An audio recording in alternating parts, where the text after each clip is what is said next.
Maka apa saja di antara adab dan etika berinteraksi dengan Al-Quran? Yang pertama tentunya ketika kita berinteraksi dengan Al-Quran, luruskanlah niat kita, ikhlaskan karena Allah semata. Jangan kita baca Al-Quran supaya dipandang baik oleh orang tua, atau dipuji oleh guru, atau disanjung oleh teman. Tidak. Niatkan semuanya ikhlas karena Allah Subhanahu wa Ta'ala.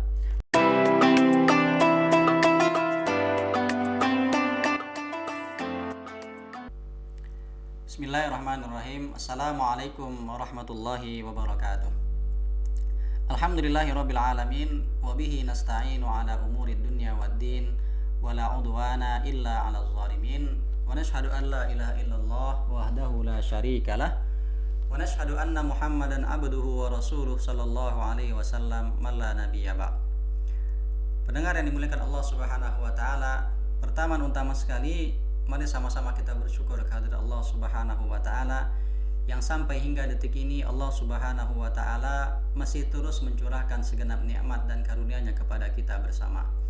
Dan kita bersyukur apalagi sekarang kita sama-sama sampai di bulan suci Ramadan. Sebuah nikmat yang sungguh luar biasa, dan tentunya kita berharap semoga Allah terus tambahkan rezekinya kepada kita. Allah panjangkan juga hendaknya umur kita, sehingga kita diberikan kesempatan untuk bisa menuntaskan Ramadan di tahun ini sampai akhirnya. Mudah-mudahan dengan senantiasa mensyukuri nikmat itu, Allah tambah juga nikmatnya kepada kita. Selanjutnya selawat berangkaikan salam tidak lupa pula kita kirimkan kepada junjungan alam Nabi besar Muhammad sallallahu alaihi wasallam dengan mengucapkan Allahumma shalli ala Muhammad wa ala ali Muhammad. Mudah-mudahan dengan memperbanyak selawat kepada beliau, dengan senantiasa mengikuti sunnah-sunnahnya, kita termasuk di antara umatnya yang kelak berhak mendapatkan syafaat dari beliau di yaumil mahsyar nanti. Baik para pendengar dimanapun berada, dalam kesempatan kali ini kita akan mencoba membahas tentang bagaimana urgensi dan adab kita berinteraksi dengan Al-Quran. Ya, sebagaimana yang kita ketahui bahwa apalagi kita sekarang di bulan suci Ramadan, bulan suci Ramadan itu dikenal dengan yang namanya Syahrul Quran, bulan diturunkannya Al-Quran. Bahkan secara terang-terangan Al-Quran mengatakan Syahrul Ramadan alladzi unzila fihi Al-Quran, bahwa bulan Ramadan itu adalah bulan di mana diturunkannya Al-Quran. Maka memang karena dasarnya ketika Al-Quran diturunkan pada bulan suci Ramadan, maka itu menjadi indikasi bahwa apapun bentuk interaksi kita dengan Al-Quran, sungguh itu menunjukkan bagaimana kita memuliakan bulan ini. Maka dari itu, penting rasanya kita mengetahui sekelumit hal yang berkaitan tentang adab-adab, tentang tata cara kita berinteraksi dengan Al-Quran. Supaya apa? Supaya kita bisa memposisikan Al-Quran sebagaimana mestinya. Dan sebagaimana yang kita ketahui, Al-Quran itu diturunkan pada malam Lailatul Qadar. Allah Subhanahu wa Ta'ala mengatakan, Inna anzalnahu fi lailatul qadar. Sesungguhnya kamilah yang menurunkan Al-Quran itu di malam Lailatul Qadar. Maka coba bayangkan, kita tahu bahwa malam Lailatul Qadar itu adalah malam mulia, malam yang lebih baik daripada 1000 bulan, dan Allah turunkan Al-Quran di malam itu. Artinya apa? Siapapun yang juga mau mulia, maka tidak ada cara lain kecuali dia memilih untuk ikut serta berinteraksi dengan Al-Quran. Karena orang-orang yang berinteraksi dengan Al-Quran itu dia memiliki beberapa kemuliaan. Di antaranya yang penting kita ketahui, ini sebelum kita nanti masuk membahas tentang apa saja adab dan etika kita berinteraksi dengan Al-Quran. Di antara kemuliaan orang yang berinteraksi dengan Al-Quran adalah yang pertama, membacanya itu mendatangkan pahala. Sebagaimana hadis dari Nabi Shallallahu Alaihi Wasallam, ya, apa kata Nabi Shallallahu Alaihi Wasallam? Man qara'a harfan min kitabillah falahu hasanah. Siapa yang membaca satu huruf saja dari kitab suci Al-Quran, maka dia mendapatkan kebaikan. Wal hasanah bi asyri amsalihha, dan satu kebaikan itu dilipat gandakan sampai 10 kali lipat. Kata Nabi, aku tidak pernah mengatakan alif lam mim itu satu huruf, tetapi alif satu huruf, lam satu huruf, dan mim satu huruf. Berarti kalau ada orang membaca alif lam mim saja, itu berarti dia mendapatkan pahala 3 dikali 10, 30 kebaikan.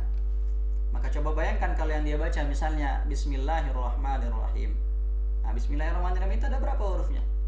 Ya, kalau kita mau menghitung-hitung dari awal sampai akhir, itu Bismillahirrahmanirrahim itu ada 19 huruf. Artinya apa? Kalau kita membaca Bismillahirrahmanirrahim saja, maka dengan sendirinya kita mendapatkan pahala 19 dikali 10, 190 kebaikan. Padahal baca bismillah itu gratis gitu.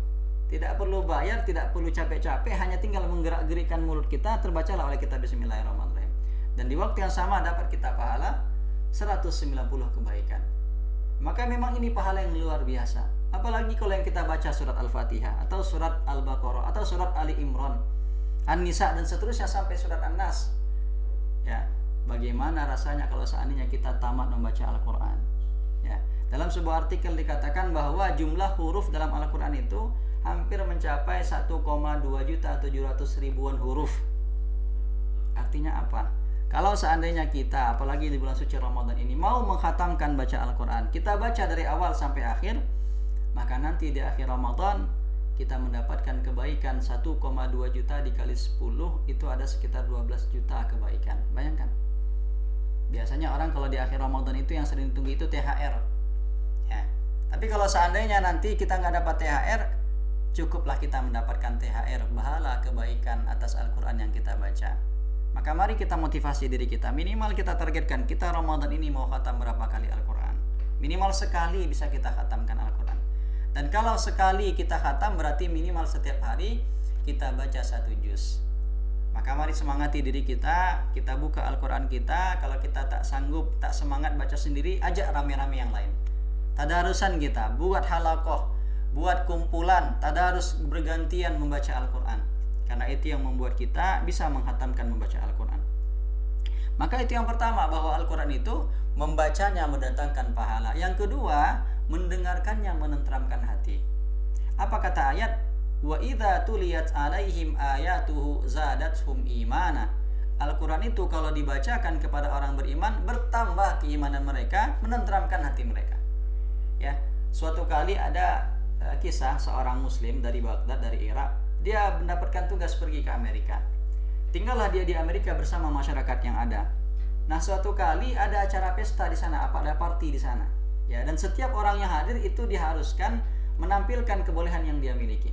Ya, ada yang bisa menyanyi, dia menyanyi, ada yang bisa menari, dia menari, ada yang bisa main gitar, main musik, dia main musik. Nah, teman kita yang muslim ini, orang Baghdad Irak ini, itu nggak pandai apa-apa. Tapi ketika sudah saat gilirannya maju, akhirnya dia maju. Kemudian dia pikir-pikir, apa yang bisa saya lakukan? Teringatlah oleh dirinya, saya punya hafalan Al-Quran. Akhirnya dibacakannya lah salah satu surat dari Al-Quran di hadapan orang yang ramai tadi. Padahal ini acara pesta. Maka pesta yang awal mulanya ramai tadi itu tiba-tiba mendadak menjadi sunyi dan sepi, penuh khidmat.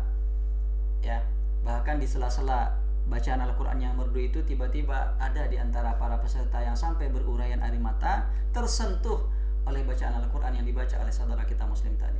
Dan setelah selesai tampil, baru dia katakan, yang tadi saya baca itu adalah kitab suci saya, Al-Quran. Baru tahu mereka, karena mereka bukan orang Islam, jadi mereka nggak tahu.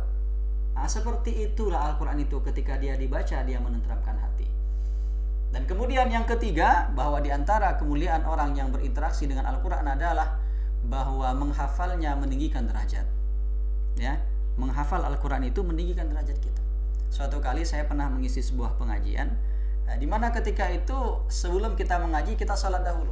Dan yang menjadi imamnya adalah seorang anak muda yang kalau diprediksi mungkin ya umurnya belasan. Saya tanya kepada dirinya, apakah sedang kuliah sekarang? Dia jawab, enggak Ustaz. Terus, sekarang saya masih SMA. Udah tamat SMA? Belum. Dia katakan saya baru kelas 2 SMA gitu. Tetapi anak yang kelas 2 SMA tadi diamanahkan, dipercaya menjadi imam yang posisinya itu di depan kaum muslimin. Orang kalau jadi imam itu di depan atau di belakang? Pastinya di depan. Dan dengan seperti itu caranya Allah memuliakan orang-orang yang menghafal kitab sucinya. Coba bayangkan, yang menjadi makmum di belakangnya itu ada orang dosen, ada pedagang, ada bapak-bapak, ya, ada insinyur, ada profesor, banyak. Tapi kemudian dia yang mendapatkan kemuliaan itu dimajukan posisinya di depan daripada yang lain. Kenapa? Karena dia menghafal kitab suci Al-Quran. Coba bayangkan, kalau anak waktu itu sudah bekerja menghafal Al-Quran, kemudian dia diamanahkan menjadi imam, itu kalau kita bicara dari segi duniawi saja itu sudah dapat dia. Karena kalau dia menjadi imam, dia pasti dapat gaji di sana, kehidupannya sudah dijamin, sekolahnya teratur, aman gitu. Padahal kalau kita baca di luar, kita cari di luar, orang kalau tamat kuliah saja masih susah cari pekerjaan, apalagi kalau cuma tamat SMA. Tapi teman kita tadi yang SMA pun juga belum tamat, apalagi kuliah, justru sudah bisa dia mandiri, ya.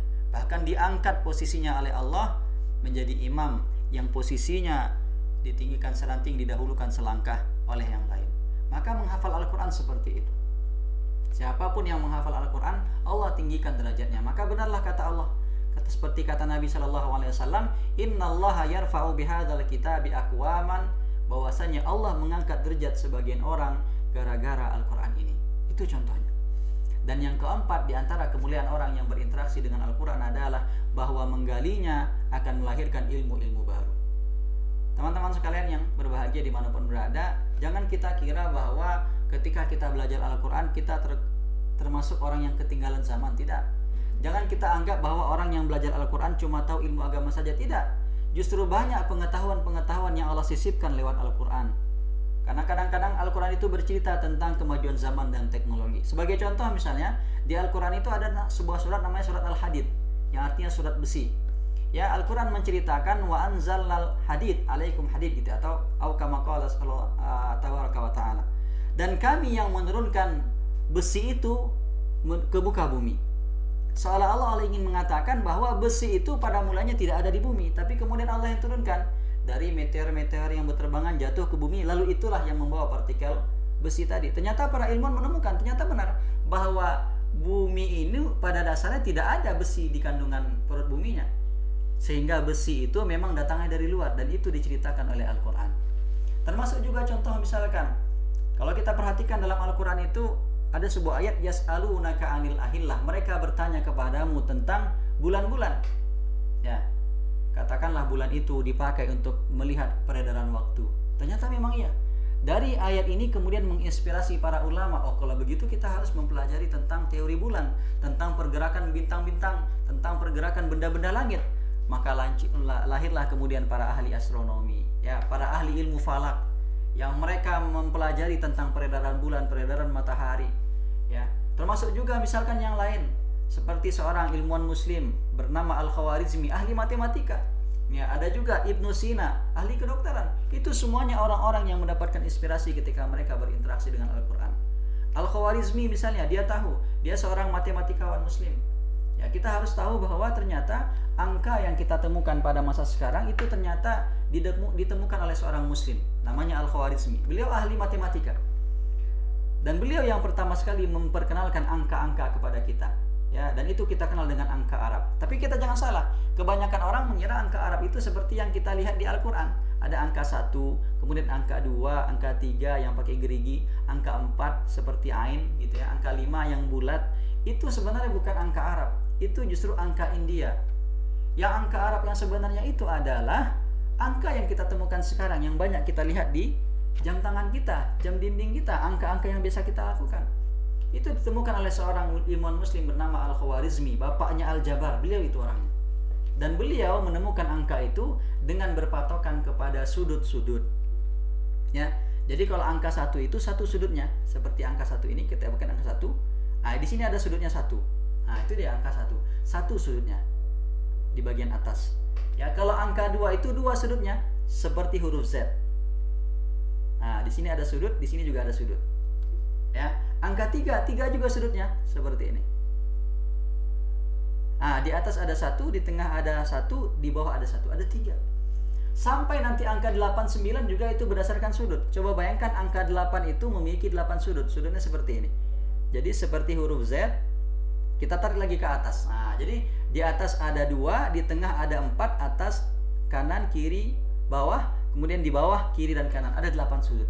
Jadi beliau menemukan inspirasi mencari angka itu, ya, menggunakan hal tadi berdasarkan sudut-sudut. Nah, itulah yang kita kenal dengan angka pada hari ini.